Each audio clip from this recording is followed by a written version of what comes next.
অভিনেত্রী সম্প্রতি আলোচনায় এসেছে তার ব্যক্তিগত জীবন আর নতুন কাজ দুদিক দিয়েই। শোনা গেছে তিনি অভিনয় করেছেন একটি কমেডি ড্রামা সিরিজে, ডু ইউ ওয়ান্না পার্টনার এমন একটি সিরিজে তিনি অভিনয় করছেন। সিরিজটি মুক্তি পেয়েছে 12 সেপ্টেম্বর প্রাইম ভিডিওতে।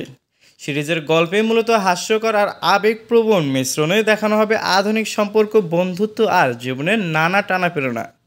এদিকে তার ব্যক্তিগত জীবনের দিক দিয়েও এসেছে আলোচনায়। বেশ কিছুদিন ধরে অভিনেতা বিজয় বর্মার সাথে তার সম্পর্ক নিয়ে আলোচনায় ছিলেন তিনি। তবে সম্প্রতি জানা গেছে তাদের সেই সম্পর্কের ইতি ঘটেছে। ভক্তদের জন্য এটি ছিল বেশ চমকপ্রদ, কারণ তারা দুজনের সঙ্গে প্রায় দেখা যেত একসাথে।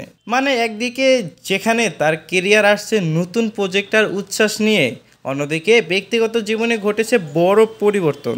এই দুই দিকের কারণে এখন মিডিয়া থেকে তিনি অনেক সমানভাবে আলোচনায় কেন্দ্র করে রেখেছেন। সো ভিউয়ার্স, একদিকে তার নতুন ড্রামা বের হচ্ছে ডু ইউ ওয়ান্না পার্টনার, অন্যদিকে তিনি বিজয় বর্মার সাথে প্রেম বিচ্ছেদ করেছেন। এই দুটি বিষয়কে আপনি কিভাবে দেখছেন তা জানিয়ে আপনার গুরুত্বপূর্ণ মতামতটি কমেন্ট করতে পারেন আমাদের কমেন্ট বক্সে।